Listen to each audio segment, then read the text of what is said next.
A prison riot at a maximum security prison in southern Ohio. Hundreds of prisoners took over part of the prison yesterday. Easter Sunday, 450 prisoners armed only with batons stolen from the guards reportedly took cell block L adjacent to death row under siege. For most of the time he was a hostage.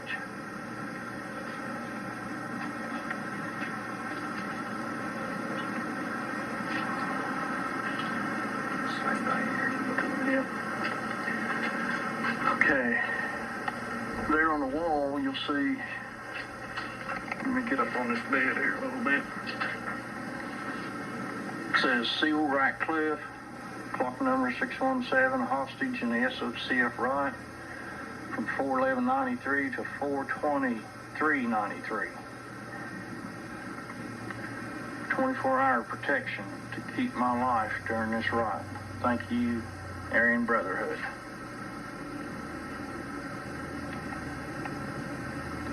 According to Officer Ratcliffe, they was the ones that really kept him from being killed.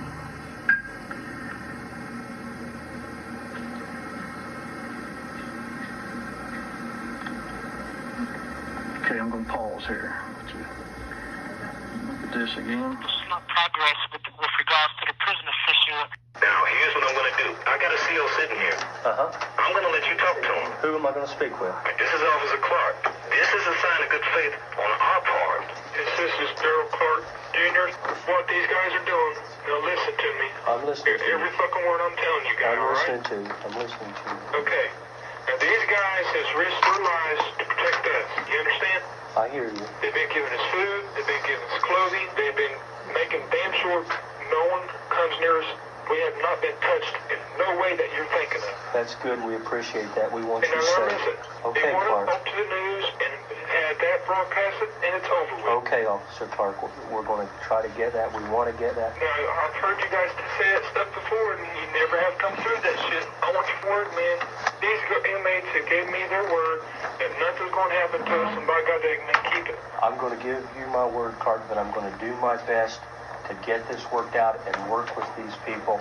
If you care for any of these hostages, me, myself included. That is our main goal and objective, to get every single person out of there safe. They're not asking for nothing but the fucking newscast media. That's all they want. And we're working on it right now. The powers that be are discussing it. Well, my wife's going to do this, folks, but you have to bear with me. This is all blood, and they were throwing fire in here and such like that. We have blood on the wall. Blood on the wall up here. This is, keep in mind, this is all officer blood. This right here is a bucket of water and blood mixed. They supposedly tried to fix some of the officers up, wash them all. Some more blood on the wall over here. And all through the side, there's blood all over this. Blood on the wall over here. Burnt paper. There's just blood everywhere.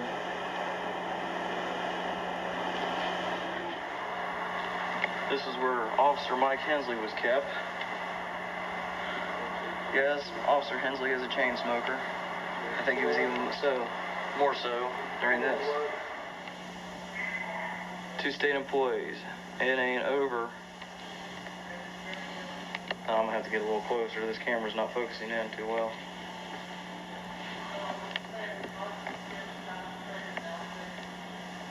It ain't over if we all die and can't tell our story. The truth is, you people killed your own.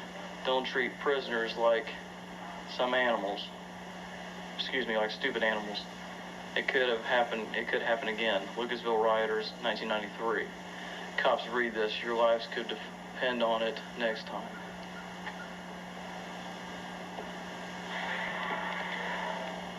Right.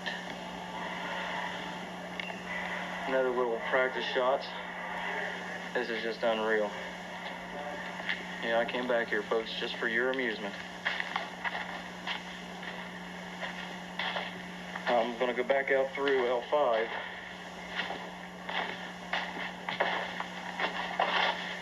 Go into L6. Now, this next block is where they kept. Have I showed you that? Ron, would you like to fix that?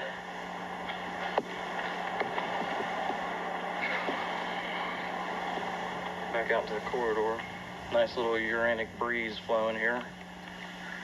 It's cooling and offensive.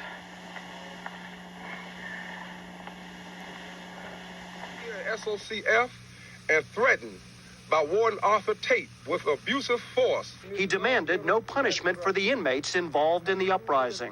And as promised, 26-year-old corrections officer James Demons was set free. I feel that the institution has done everybody just wrong by keeping everybody in there so long. Now, I knew Van Lanningham. He was a good friend of mine. The only reason that man is dead because he stayed in there so long because they want to cut off water and turn off electricity, which had me scared for my life in there. So I adjusted to the Nation of Islam. One of the guards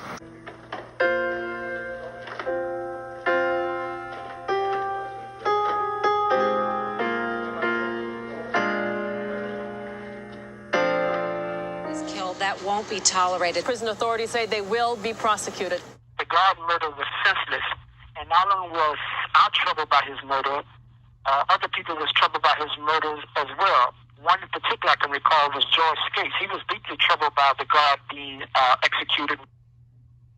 For construction at the time, this is L8.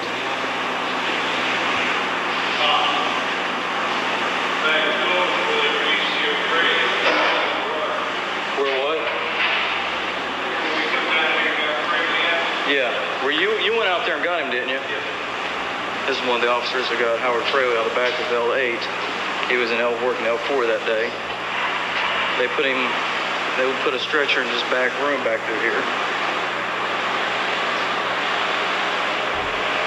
They released him on the stretcher, and David Rogers and some others got him out. Went through the wall on this one too, didn't they?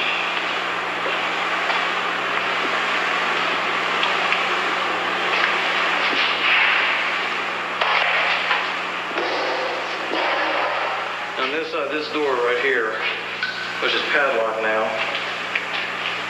is close to one of the sally ports on the outside of the prison.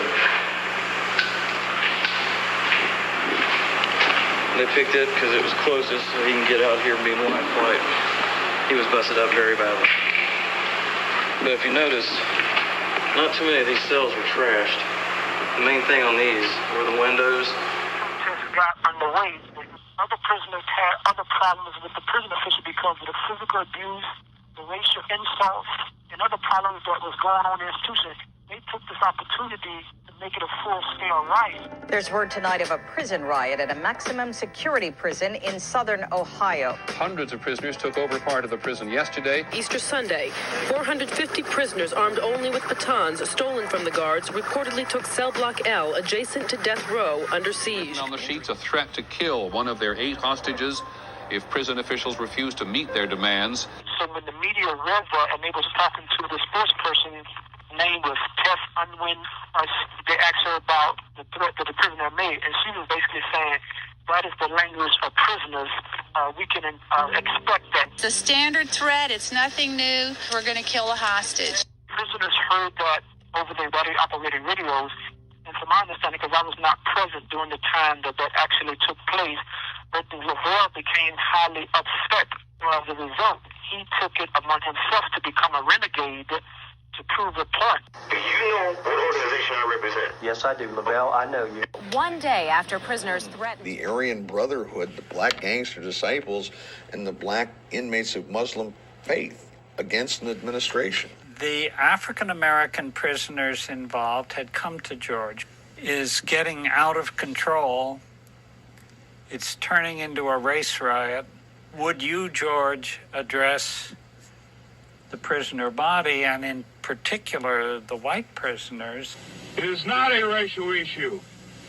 Black and white alike have joined hands in SOCF and have become one strong unit. This is all of us against the administration. Had not been fair.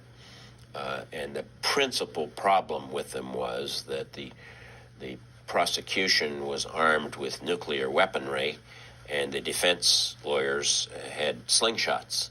The way that the state legislators, authorized millions of dollars for the prosecution team and no money on the other side. Well, I suppose there was a limit, but I sure didn't see it being reached.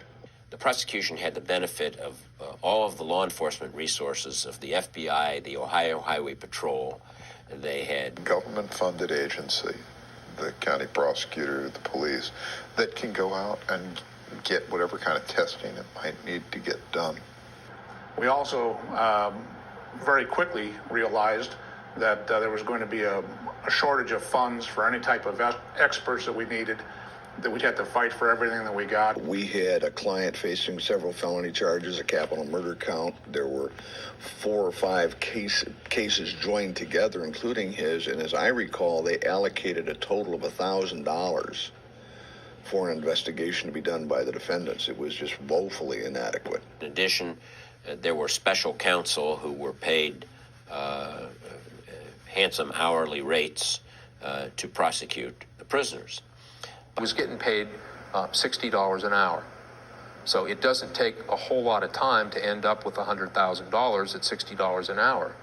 And there were months where I worked every single day. These fellows were receiving their own office salaries and also being paid a stipend on top of that. And they were paid monthly, whereas the defense lawyers were limited in the amount they could bill. I think it was like $2,500, and you couldn't bill until the case was over.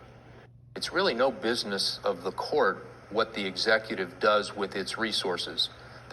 They can choose to fund the prosecutor or not. That's up to the executive branch of government. We're supposed to have what's known as an adversarial process where one side balances out against the other. If I'm the state, I get what I feel I need. If I'm the defendant, I get what I can talk the judge into giving. Another of these cases is the killing of hostage officer Robert Vallandigham, who was strangled in a shower stall at approximately 11 o'clock in the morning on April 15th. To this day, the prosecution has no idea who actually strangled him. I don't know. And I don't think we'll ever know.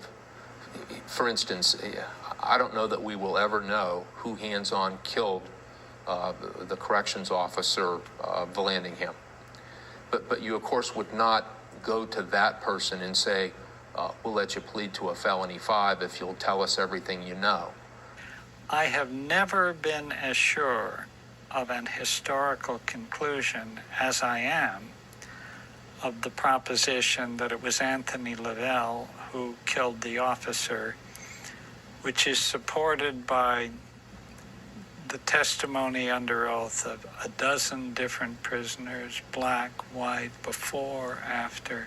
In some people's opinion, that's what happened in the case of Anthony Lavelle, being the person who is believed to have actually done the killing of the corrections officer, but turned state witness to avoid the death penalty. Can we go off camera for a minute? Of what this crime was, this trial is a travesty, and it does not speak well of the system that it can't admit it made a mistake. Where you have testimony from prisoners who are getting very large consideration for their testimony, there is a question about its reliability. And I know that theme ran throughout the prosecution. Pay a witness for his testimony. I can be prosecuted. I would go to jail. They would take my license and I would be arrested for obstruction of justice. It's always phrased as you will tell the truth. But what's the truth?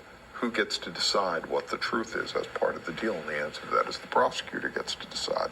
They make a judgment as to who they think is more likely to be the perpetrator, and then they cut a deal with somebody else. And there's always that risk that you're going with the more persuasive, or that you're focusing on the person who seems more hated, i.e. committed serious crimes inside that institution, agreed to talk with us.